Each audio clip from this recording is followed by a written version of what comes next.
Hello guys, welcome back to our channel. Episode ആരംഭിക്കുമ്പോൾ കാണിക്കുന്നത് ശ്യാമ തിരികെ വീട്ടിലേക്ക് വരുന്നതാണ്. അല്ലമ്മേ, അഖിൽ സാറും അച്ഛനും എവിടെയെന്ന് ശ്യാമ ചോദിക്കുമ്പോൾ രണ്ടുപേരും ഒന്നും മിണ്ടാതെ നിൽക്കുകയാണ്. അല്ല, അവരിതുവരെ തിരിച്ചു വന്നില്ലേ എന്ന് ശ്യാമ ചോദിക്കുമ്പോൾ ദേവകി പറയുകയാണ്, മോളെ, ഞങ്ങൾ നിന്നോട് കള്ളം പറഞ്ഞതാ. അവരെ രണ്ടുപേരെയും ഇതുവരെ പോലീസ് വിട്ടയച്ചിട്ടില്ല. നമ്മുടെ പച്ചക്കറി കടയിൽ നിന്നും തിരുവാഭരണം കിട്ടി.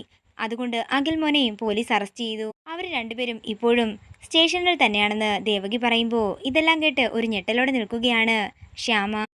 ഇപ്പോൾ അമ്പല കമ്മിറ്റിക്കാരും നാട്ടുകാരും എല്ലാം തന്നെ നമുക്കെതിരാണ്. അഖിൽ മോനും വാസുവേട്ടനും കൂടി മനഃപൂർവ്വം തിരുവാഭരണം മോഷ്ടിച്ചതാണെന്നാണ് എല്ലാവരും പറയുന്നത്. ഞാൻ കാര്യം അറിയാൻ വേണ്ടി അമ്പലത്തിൽ പോയപ്പോൾ എല്ലാവരും എന്നെ കളിയാക്കുകയായിരുന്നെന്ന് അപ്പവും പറയുന്നു. ഈ കുടുംബത്തിനു വേണ്ടി ഇത്രയും കഷ്ടപ്പെടുന്ന അഖിമോനു കൂടി ഈ ഗതി വന്നല്ലോ മോളെ, അതോർത്തിട്ടാ അമ്മയ്ക്ക് സഹിക്കാൻ പറ്റാത്തതെന്ന് ദേവകി പറയുകയാണ്. തുടർന്ന് ശ്യാമ തൻ്റെ കണ്ണൻ്റെ അരികിലേക്ക് ചെല്ലുകയാണ്. ഞാൻ നിന്റെ സന്നിധിയിൽ നിനക്ക് വേണ്ടി പാടിയപ്പോൾ എൻ്റെ അച്ഛനെയും എൻ്റെ അഖിൽ സാറിനെയും ഇവിടെ പോലീസ് അറസ്റ്റ് ചെയ്തു. എന്തിനാ കണ്ണ എന്നോട് ഇങ്ങനെയൊക്കെ ചെയ്യുന്നത്? അവരെ രക്ഷിക്കാൻ എനിക്ക് എന്തെങ്കിലും ഒരു തെളിവ് കാട്ടിത്തരാനും ശ്യാമ തൻ്റെ കണ്ണനോട് പ്രാർത്ഥിക്കുകയാണ്. തുടർന്ന് ദേവകി പറഞ്ഞ കാര്യങ്ങളെല്ലാം പിന്നെയും ഓർത്തിട്ട് ശ്യാമ പറയുകയാണ്, തിരുവാഭരണം ആരോ മനഃപൂർവ്വമാ കടയിൽ കൊണ്ടുവച്ചത്. ആരാണെന്ന് കണ്ടുപിടിക്കണം.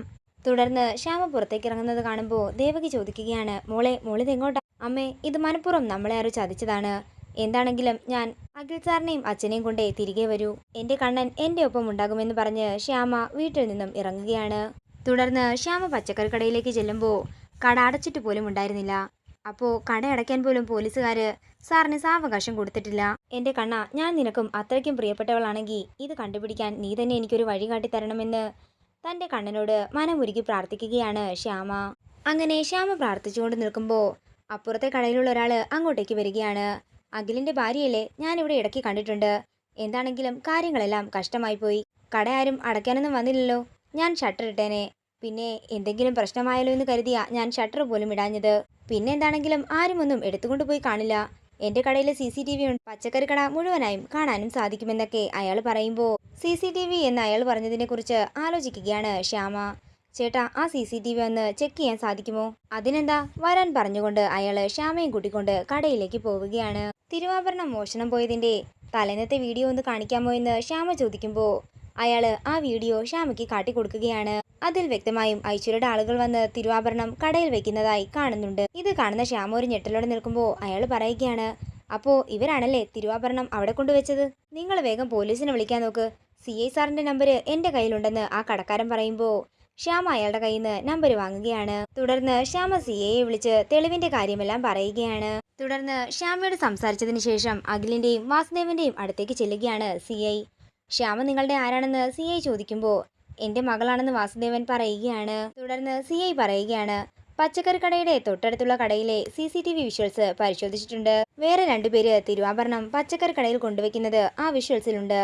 ഇപ്പൊ പോലീസ് അവരുടെ പിന്നാലെയാ. സത്യം പറഞ്ഞാൽ ക്രെഡിറ്റ് മുഴുവൻ നിങ്ങളുടെ മകൾ ശ്യാമയ്ക്കാണെന്നും CI പറയുമ്പോൾ ഇത് കേട്ടിട്ട് അഖിലിനും വാസുദേവനും സന്തോഷമാകുന്നു. ഇപ്പൊ നിങ്ങളെ വിട്ടേക്കുന്നു, പക്ഷേ അവരെ കിട്ടുന്നത് വരെ നിങ്ങൾ നിരീക്ഷണത്തിലാണ്. അച്ഛാ, ഇത് നമ്മളെ മനഃപൂർവ്വം ആരോ ചതിച്ചതാ. അവരെ നമുക്ക് കണ്ടെത്തണമെന്ന് അഖിൽ പറയുമ്പോൾ വേണ്ട മോനെ, അവർക്ക് വേണ്ടത് ഭഗവാൻ കൊടുത്തോളുമെന്ന് വാസുദേവനും പറയുന്നു. ഭഗവാന് വേണ്ടി ജീവിതം സമർപ്പിച്ച വാസുദേവനായി പറയുന്നത്. അങ്ങനെ അവർ CIയോട് നന്ദി പറഞ്ഞ് അവിടെ നിന്ന് ഇറങ്ങുകയാണ്. പിന്നീട് കാണിക്കുന്നത് ശ്യാമ അഖിലിനെയും വാസുദേവനെയും കൂട്ടിക്കൊണ്ട് വീട്ടിലേക്ക് വരുന്നതാണ്. അവരെ കണ്ടയുടൻ തന്നെ ദേവകിക്കും അപ്പുവിനും സന്തോഷമാകുന്നു.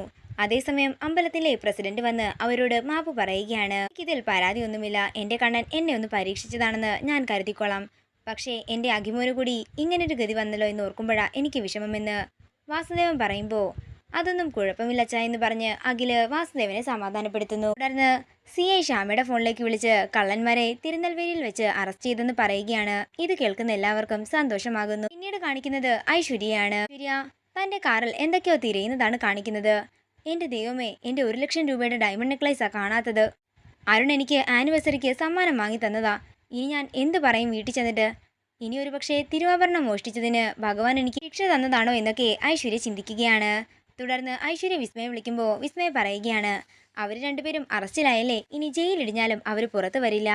ഇത് കേൾക്കുന്ന ഐശ്വര്യ പറയുകയാണ്, അവരെ പോലീസ് വെറുതെ വിട്ടെന്നാണല്ലോ ഞാൻ അറിഞ്ഞത്. ഇത് കേൾക്കുന്ന വിസ്മയ ഒരു ഞെട്ടലോടെ നിൽക്കുകയാണ്. ഇതോടുകൂടി ഇന്നത്തെ എപ്പിസോഡ് ഇവിടെ തീരുകയാണ്. വീഡിയോ ഇഷ്ടമായെങ്കിൽ മറക്കാതെ ലൈക്ക് ചെയ്യുക, ഷെയർ ചെയ്യുക, കമന്റ് ചെയ്യുക. കൂടുതൽ സീരിയൽ അപ്ഡേറ്റ്സിനായി മറക്കാതെ സബ്സ്ക്രൈബ് ചെയ്യുക നയൻസ് ക്രിയേഷൻസ്.